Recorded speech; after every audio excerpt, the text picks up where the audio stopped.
ایک پرانے زمانے میں بنی اسرائیل کا ایک بادشاہ تھا جو کافر ہونے کے ساتھ ساتھ بہت ہی ظالم بھی تھا، جو لوگوں کو خنزیر کا گوشت کھانے پر مجبور کرتا تھا، اور جو آدمی ان کا انکار کرتا اسے سخت سزائیں دے کر ہلاک کر دیتا۔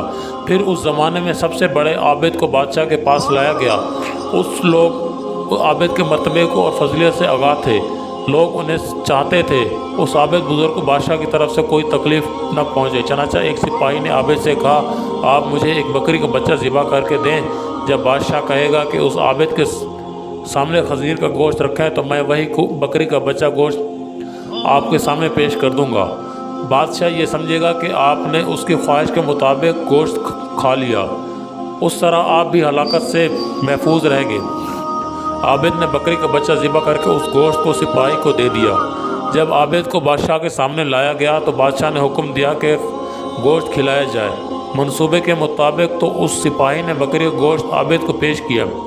بادشاہ نے کہا، میرے سامنے خنزیر کا گوشت کھاؤ۔ عابد نے کہا، میں ہرگز نہ کھاؤں گا۔ یہ سن کر سپاہی نے اشارے سے بتایا کہ یہ وہی بکری کا گوشت ہے جو آپ نے دیا تھا، آپ بلا جھجک کھا لیں۔ لیکن عابد نے بادشاہ کے سامنے وہ گوشت کھانے سے انکار کر دیا۔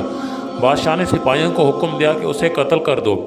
جب عابد قتل کے لیے جانے لگا تو وہی سپاہی قریب آیا اور کہا، آپ گوشت کیوں نہیں کھایا؟